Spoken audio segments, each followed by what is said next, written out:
It's my re-magnetizer. So here's my homemade re-magnetizer. I suppose I'd better explain how it all works. Um, it's just a piece of melamine coated particle board as a base, and I ironed on some edging, some of that iron-on melamine edging, just to finish it off all the way around. The magnets are magnetic door closers that you would find on commercial buildings and things like that, where you would swipe a card and a magnet would release and the door will open. And I bought two of them. I bought these on eBay. Oh, I made this several years ago now, or maybe a year and a half ago. And these were the most powerful magnets I could buy that still operated on 12 volts. And they're 12 volt, and it says they've got 85 kilos lifting power. So I had no idea how strong a magnet I would need, but I thought, well, I'll just get the biggest ones I can find. So I did that, and they already came pre-wired like this, with these cables coming out the back of them. And a friend of mine's husband is a car restorer, and he's very nifty with a lathe. And so I got him to turn the outer casing on these down a bit. This is just the resin that contains the windings for the electromagnet for the centre pole on each one.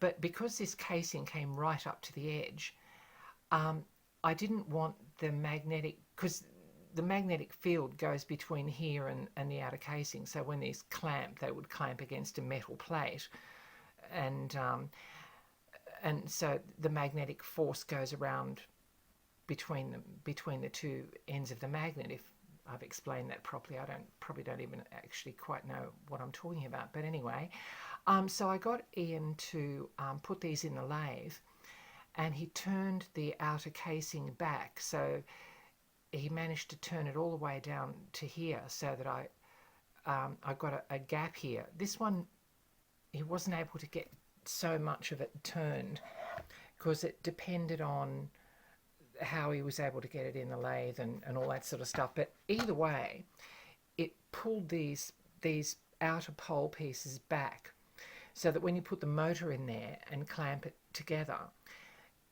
this doesn't interfere with the magnetic field so much. So it's really just between these two pole pieces that I'm really concerned about.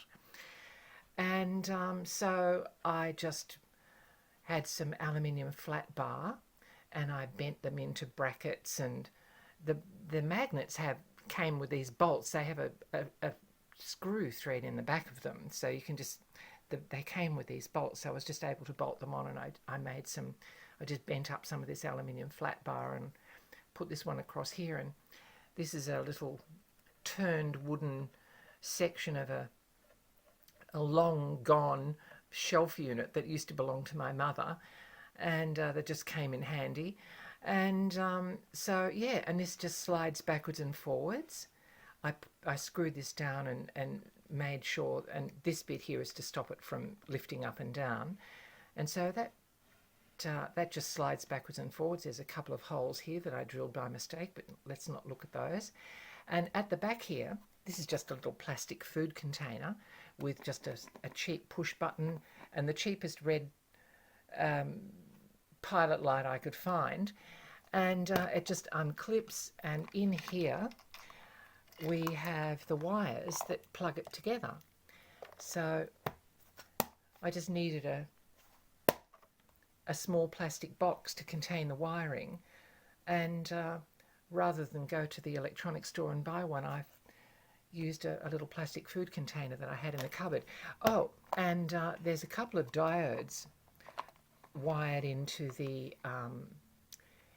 pilot light, oops, I'll get this on camera. There's a couple of diodes wired into the indicator light, and because it kept, it's not an LED, it's got a little incandescent bulb in it, and it kept blowing the bulbs. And what I think was happening is, I'll just put that back down. you press the button and it magnetizes. And what I think was happening is the magnetic field was collapsing. As soon as you let go of the button, the magnetic field was collapsing and inducing a voltage in the windings, which was going straight back to the indicator light. And I think it was causing the bulb to blow. And so I put some diodes on both legs of the indicator lamp just to stop that from happening, just to sort of limit, so the current only flows one way through the indicator lamp, so it won't die every time I press the button. Now, what I'll do is I'll show you how I hook it up. These are just some silicon leads and banana plugs. I could have got a wall power unit, a wall wart, to do it, but I didn't have one, and they're a bit expensive, and I already had a power supply. And so these just plug into the end here. Red goes to red, black goes to black, and these go to my bench power supply, which I will just get now. Sorry about that, I should have had this out earlier. This is just it's a 13.8 volt power supply. It's a bit of an overkill. I mean, it's got a 12 amp output, which is a little bit of an overkill, but I just had it, and it was not very expensive, from a local electronics store in Melbourne called JCar. I think they're all over Australia and New Zealand, and they're probably marketed all over the world, just with, you know, under a different brand. Anyway, it's just a handy thing, and so we'll pop that there, and we will put the leads in, black to black, red to red. Just get them out of the way there. Now I've dismantled, or mostly, a Triang XO4 motor, just for the purposes of demonstration. So I'll just take the rest of it's already magnetized, this motor. So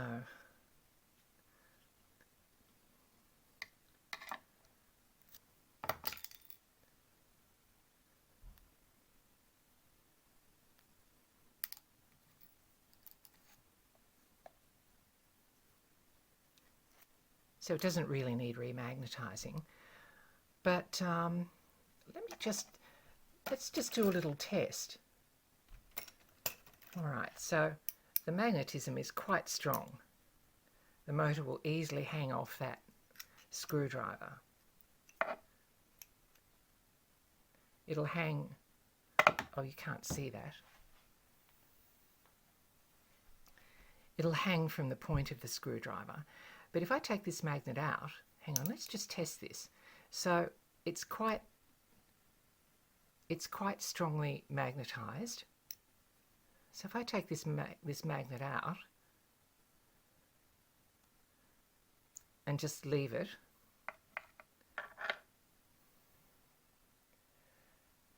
what usually happens is that it loses most of its magnetism almost instantly. So let's put this back in again.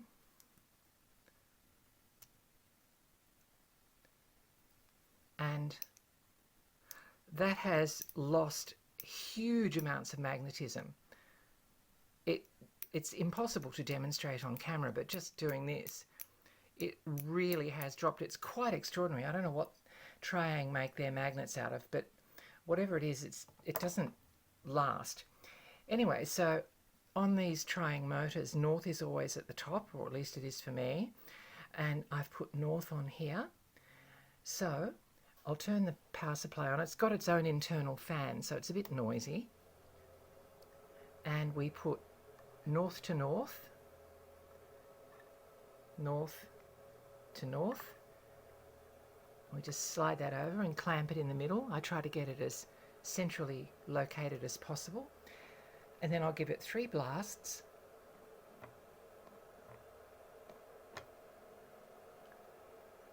And then I'll slide it out. Turn off the power supply, and we'll see if that's made a difference. But that's how it works. That has made an enormous difference to that motor. So that's how my re-magnetizer works. The reason I made it is because the only other option on the market is that beautifully made Ronald Dodd magnetizer that you have to get from the UK. Although I did see one for sale in Australia and it was still pretty expensive and they cost hundreds of dollars. And it was just out of my price range. So I just kept looking at it. And, the Ronald Dodd ones are beautiful. They have fixed position magnets and the centre pole pieces slide backwards and forwards. They're not as crude as this. And, they're beautifully engineered and beautifully made. But the same sort of thing, a press button and an indicator light, and you plug in a power supply to it. A bit different to my crude thing here, but and so I just looked for electromagnets on the internet and on eBay, and I found these things and figured out how to do it, and thought about it for a long, long time, and worked out how I could make it. The magnets slide in and out and all that sort of stuff. So I forget how much these magnets were. Not expensive. Um, I'd have to check on eBay. Honestly, I can't remember how much they were. Maybe $30 each or $40 each. I'm not sure.